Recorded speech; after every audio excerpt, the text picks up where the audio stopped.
Hey everybody, good morning. It is day 103 of spiritual healthcare. So welcome. It is actually sunny here for the first time in a little bit. We had crazy thunderstorms this morning and last night, so that was kind of fun. I hope you guys are having a good is it Wednesday today? I think it's Wednesday today because tomorrow I'm shooting a thing for Snake Empire.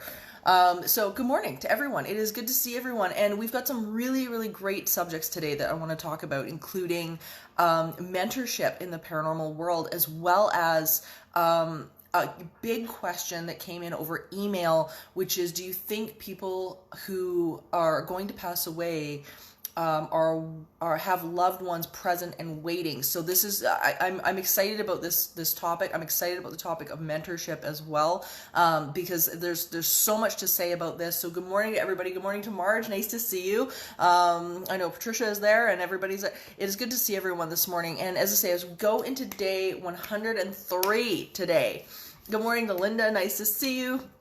As we go into day 103, we've got some big topics this morning, and I'm looking forward to getting into all of it because this is going to be really, really interesting. So many people right now are seeking a way into the new space, into the new arena of everything that's going on, trying to navigate new industries and things like that. And I think, and especially within the paranormal field as well. Just trying to figure out where everybody fits, what is this going to look like, and where mentorship can kind of come into play with this as well, and if it's a good thing with paranormal work and all of this other stuff. So we've got lots to chat about today. This is going to be really, really good. I'm excited about it. I have lots to say on both subjects. Especially the subject, of course, of people passing away, and whether or not those are waiting for them on, whether you want to call it the other side or that other realm or whatever it is. So we've got, as I say, lots to chat about this morning, and I'm loving the questions coming in lately. They have been so good and so deep and just so powerful and promising, and I love it. So, yeah, they have just given me such fuel to think about. I hope they're giving you guys fuel to think about as well. They've been amazing. So good morning to Brandy and Shadow, and to Patricia. Nice to see you. And Sally, good morning. It's good to see everyone. As I say, this morning, day 103, everybody, lots to chat about today. And this, as I say, the subjects, we're going to really dig into these this morning. It's going to be great. Good morning to Kaz. Nice to see you. I hope you guys are having a good Wednesday morning, because it's very sunny here. It's very nice. We had this really nice thunderstorm kind of roll through this morning, which was really cool. So I woke up to this thunderstorm, which was great.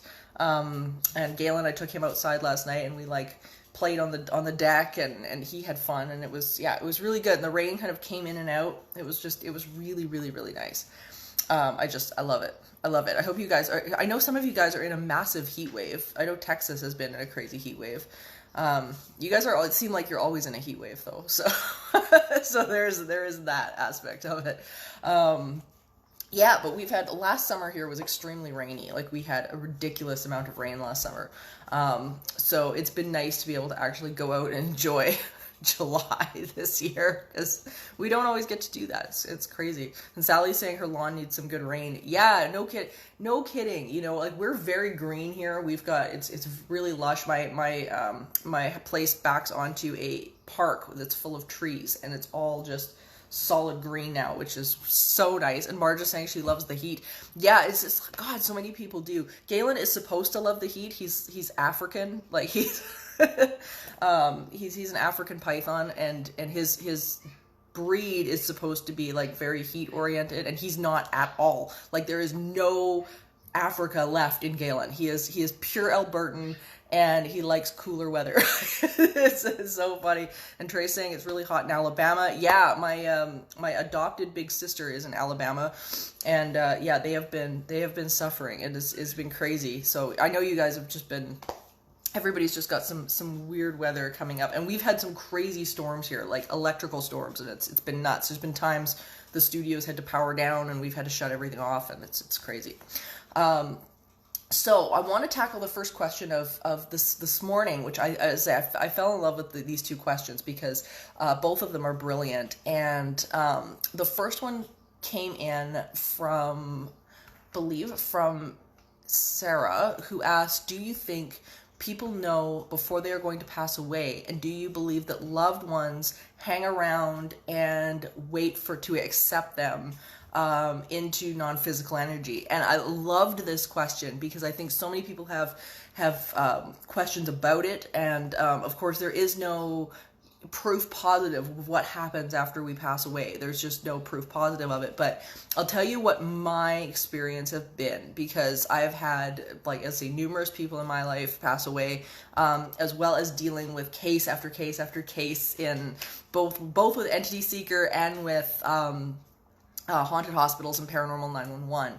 And let me tell you, the presence of those who are in non-physical energy, those spirits, those intelligences, those people, become so present when someone is about to pass away. And there's so many stories of people that not only have near-death experiences and have come back, but people who have been close to death and have reported having full-out conversations with not only their own loved ones, but the loved ones who have passed away that belong to the doctors and nurses that are looking after them.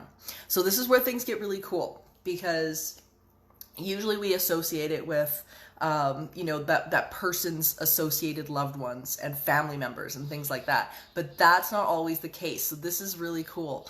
One thing that has really, I think, tipped the balance of people believing, okay, well, maybe this is a hallucination. Maybe it's not a hallucination.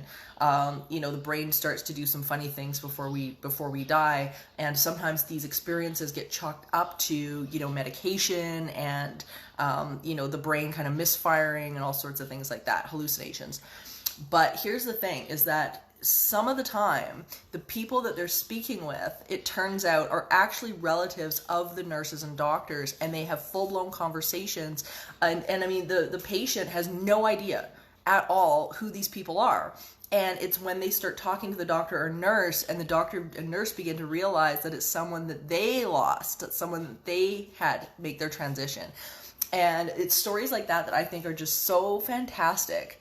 Or, for example, there's incidents where there's been children, and the children have, either been terminally ill or something like that. And lo and behold, you end up with these kids that are reporting, seeing grandparents that they never knew, or family members that they didn't know, or great-grandparents and things like that.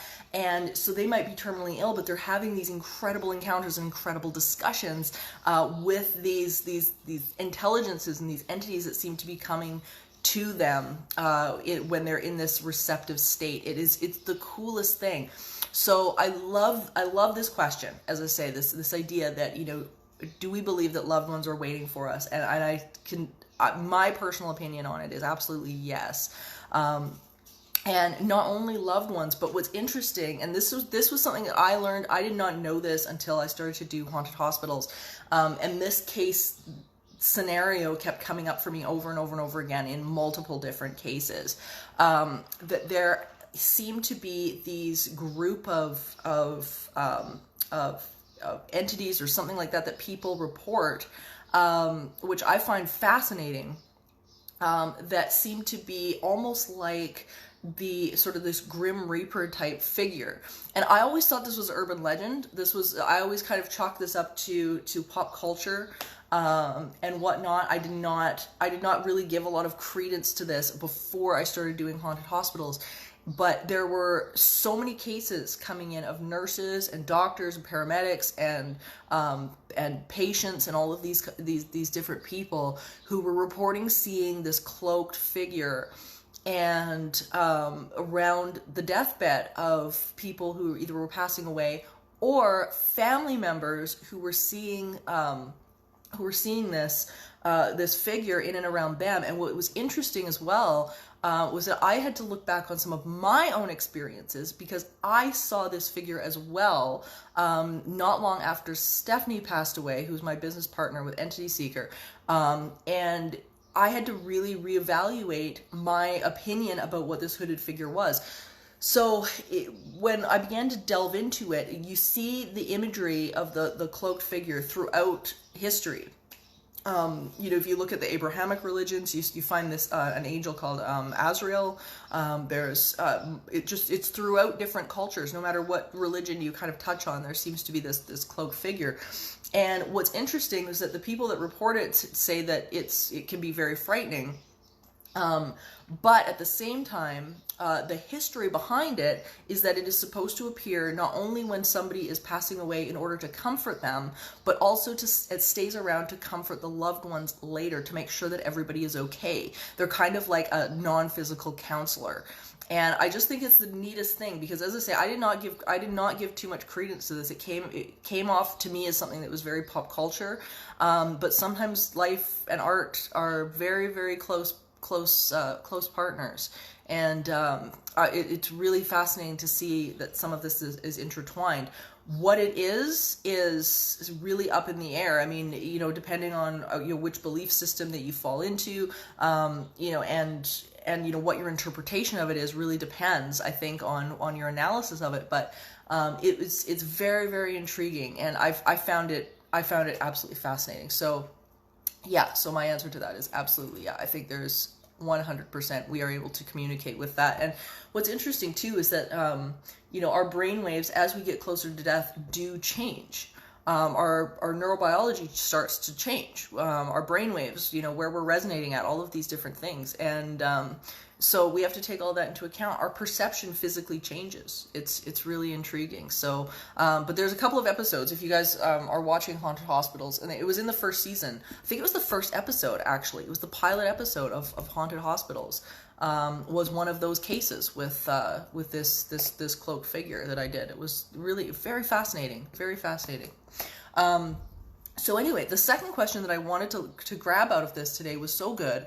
And it had to do with mentorship, and I have so much to say on this, because I think we forget sometimes that there are people on the road that we can talk to, that we can plug into, especially when it comes to things like the paranormal, because ultimately with the paranormal and stuff like that, we tend to be we tend to kind of go on our own journey. And I think it's because with the paranormal, it's such a spiritual journey.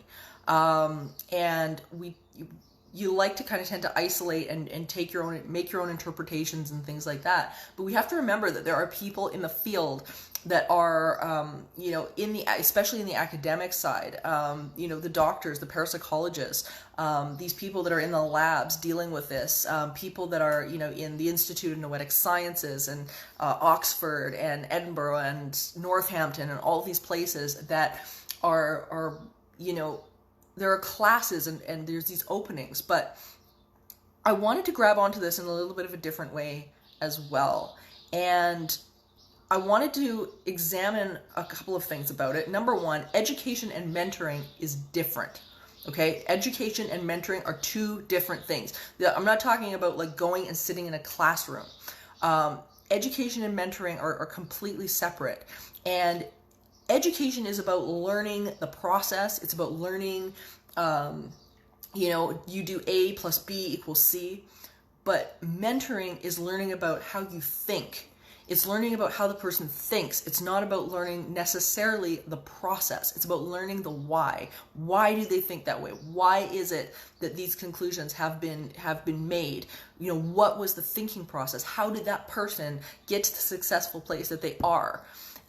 It's yes, they did X, Y, Z, but how did they think about it? That's the difference, because that's the root and the difference between why you see some people that are super successful and they get all these opportunities that seem to be just kind of handed to them, and the people that do all the right things. They're physically doing all the right things, but nothing seems to be showing up. Nothing is going on. They're not getting the phone calls. They're not getting the opportunities. They're not getting these various things coming in their experience. And the root of it is how we end up thinking about it. How do we think? These people are not just there to show you, as I say, show you the ropes, but it's about helping you stay on track, not just physically, but mentally, emotionally, vibrationally, how are they doing it? How are they feeling through the processes? And I think this is where, as I say, people get lost when it comes to reaching out and understanding the importance of that mentorship. How are they thinking? How are they thinking? And sometimes it's those specific paradigm shifts. You're not going to get those specific paradigm shifts in a classroom. You're just not. You're going to get them when you are immersed with the people around you and the community around you that are thinking how you need to be thinking. It's almost like if, you know, you've got friends if you've got 10 smoker friends and you're always hanging around them, guaranteed you are going to be the 11th smoker. Like, it's going to happen. We have to remember that though immersing ourselves with the people that are doing what we're doing, thinking how we want to think, is ultimately what is going to pull you from where you are to where you want to be. It just is. There's really no other way around this. We have to be able to do that. And sometimes it's a matter of reaching out online. Sometimes it might not be possible to do it in person.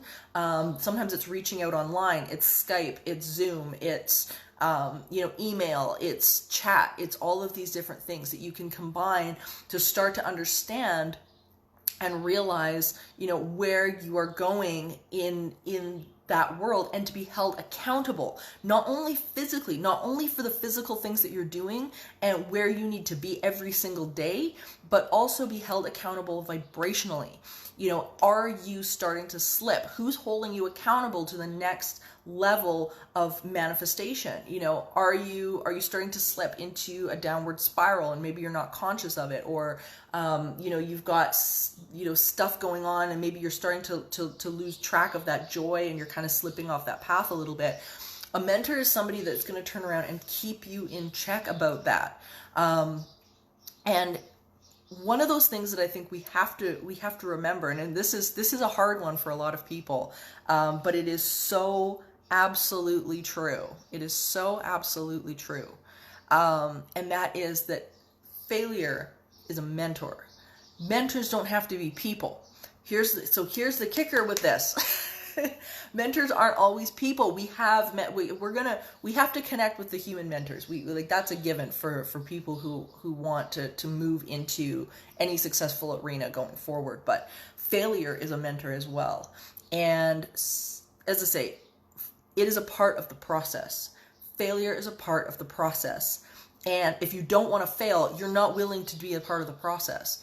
You're checking out of that process. This is the problem. So when we get into, because there's so many people that get into, whether it be something to do with the paranormal field going forward, an education path, a job, or something that they're pursuing, creative project, whatever that is that if you have decided that you are not willing to fail, or you're afraid of failing, or afraid of any of that stuff, the problem is that at that point you have checked out of wanting that success. There is no success without the failure. It will not happen. It's funny because you look at some of the the greats in our field today, and you look at some of the, and even in the entertainment world, people that we think of as being very successful. The one person who comes to mind for me is somebody like Steve Harvey. He had gone to, over his career, 33 years, 200 pitch meetings. 200 pitch meetings in Hollywood, trying to pitch ideas. And it was 33 years, 200 pitch meetings. And let me tell you, how many ideas that got picked out of that 200? Five. That's it. 200 pitch meetings, 5 ideas got picked. And I think when we start to realize that we have to be able to dig into failure and start to see it as progress, which seems to be such a polar opposite to so many people, is that when we start to understand that, then we start to kind of want the failure in the same way as we want the success, because we know that if we've turned around and we've failed at a thing, we've done it, we've tried it, we've done it, we now know it's not going to work. Linda's saying music students often have more than one mentor. Absolutely they do. And here's the thing, you don't just have one. There's going to be multiple people that come along in your experience, who you can seek out, who are also seeking to mentor you. So this is the other thing, is that, we think that we don't want to be a bother, or we don't want to, be a problem to these people or whatever. But this is the thing, is that mentors seek people to mentor. They seek a mentorship relationship. So, this isn't something that's going to bog them down. This gift, it goes both ways. We get to plug in. We get to learn from this information that's coming forward, and is being gifted to us. And giving those gifts for the mentors is really, really, really fun. It's a great process to be able to see someone who, isn't as far along start to move down that road. It's such a great thing. Sally's saying, when I fail, it just pisses me off to strive for more. Yeah, it's so interesting how you can, you're giving a great example of using that fuel to move to that next step. It's being able to take those failures and, understand what it's teaching, not to be able to take it personally. Don't own it, but be able to turn around and say, okay, what is this here to inform me of? Because sometimes here's the big one. Sometimes failure is a redirection. So if you're on that wrong path and you don't have that failure can be the redirection to that new thing, that that next step that without that failure you wouldn't have seen anyway.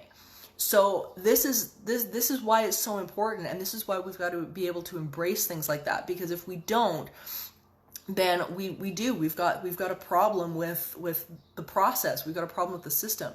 I've always been a big one that, because I dream big. I have big visions for what I want for Entity Seeker, and where that's going to go and what that's going to look like. Like, I've always got a big vision about that. And let me tell you, if I have people coming to me that are like, they want to be on board with that and whatever, and they are afraid to fail, let me tell you, I can't use you. That's it. I can't use you, because because that's going to happen. Like, the failure part of it is going to happen. Stuff might not work. And if you're afraid to fail, if you can't get on board with that, then I can't use you, because I guarantee you the failure is going to be on that road.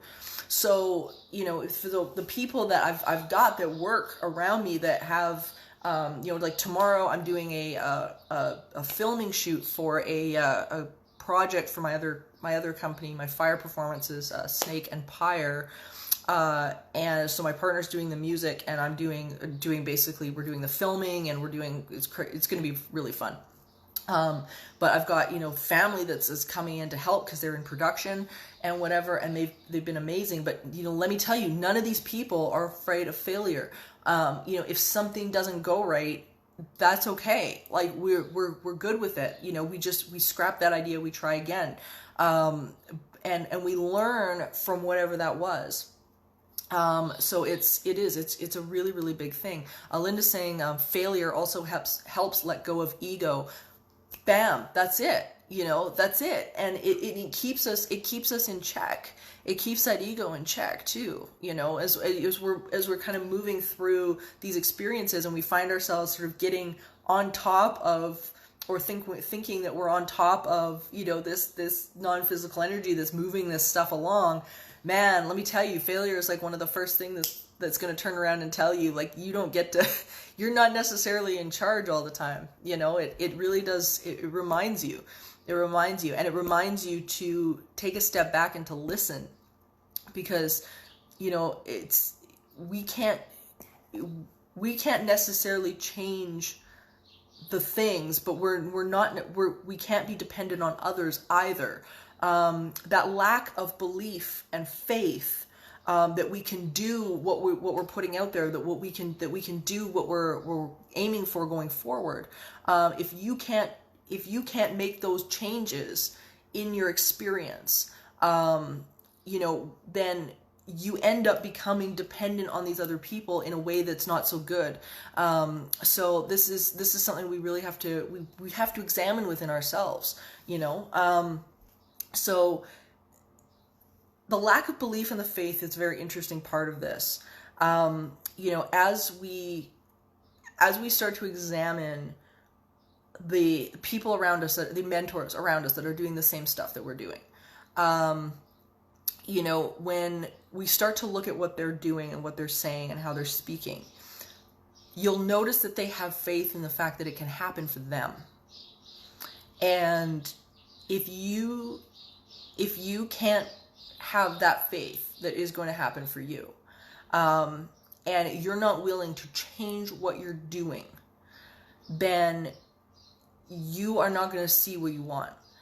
It's this fine balance between understanding that having the faith of what you want, having the faith it can happen for you, and being willing to change your life and make the big decisions. Because when you have got momentum that's going in a direction, in one certain direction, if you've got, it's the stronger that momentum, the more change you have to endure or that you have to enact in order to change the direction of that momentum.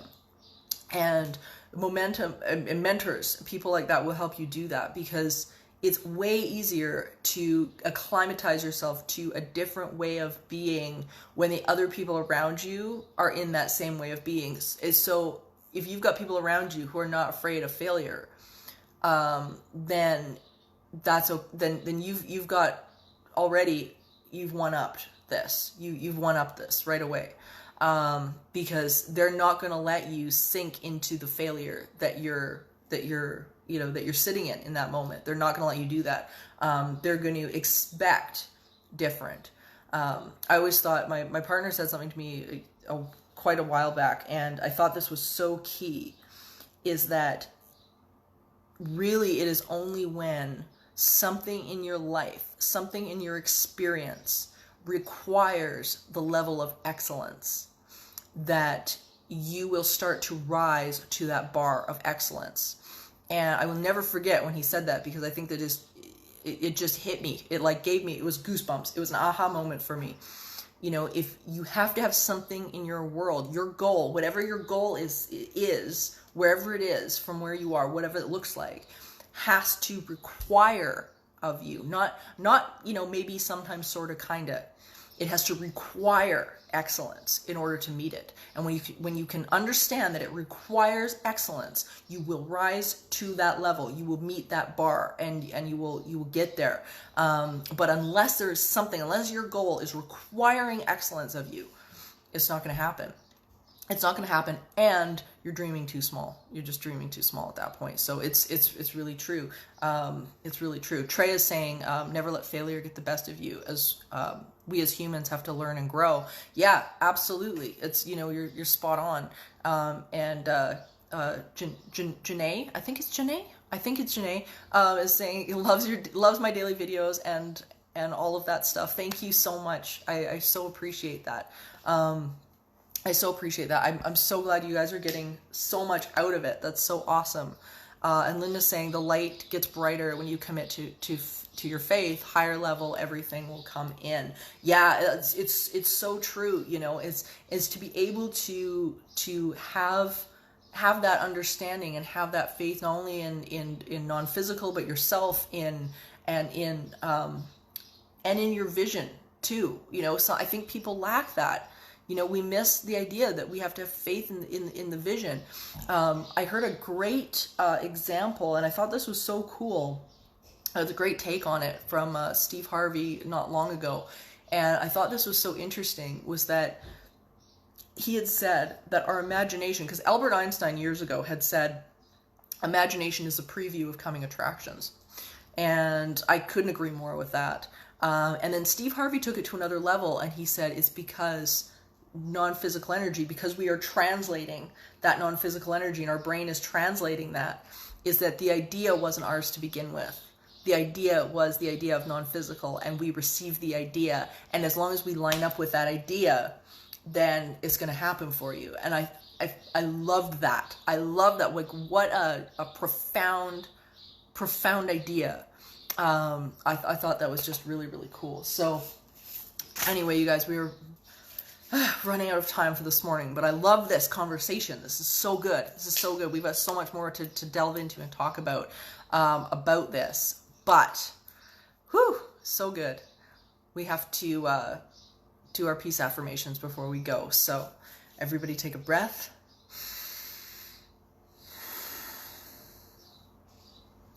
I'm a channel of peace and well-being, and my need for peace is abundantly met. I unconditionally accept, love, and appreciate myself and who I am.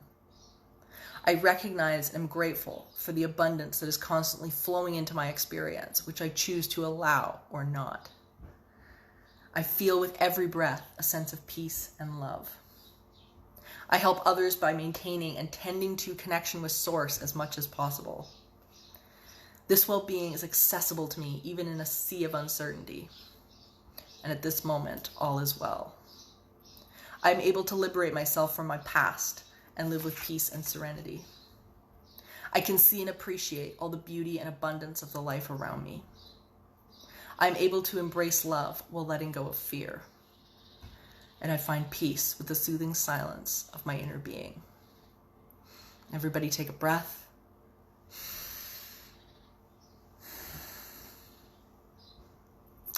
Thank you guys so much for this morning. I love this conversation. It's so good. I love this conversation. There's so much in here. There's so much to delve into and talk about. And more to say, I could listen to you all day. I know I could do this all day with you guys. It's so much fun.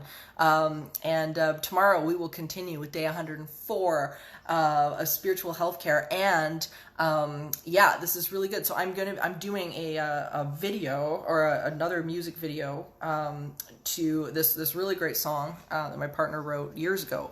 We're gonna put it into full production with fire and all sorts of stuff. So I'm filming that tomorrow afternoon. So hopefully in the coming week or so, I'll be able to put the finished product out so you guys can see it. It's gonna be really fun. There's gonna be lots of like Levy-1 fire and torches and fire eating and all sorts of things.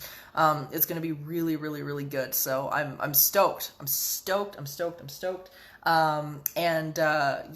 It's going to be really good. So if you guys want to check out more of my firework, you guys can go to snakeandpyre.com.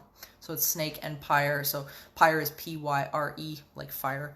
So check it out because there's plenty on there, and he and I go back and forth and do all sorts of music and fire and crazy stuff. So anyway, I will see you guys tomorrow morning. Spiritual healthcare, y'all. Bye.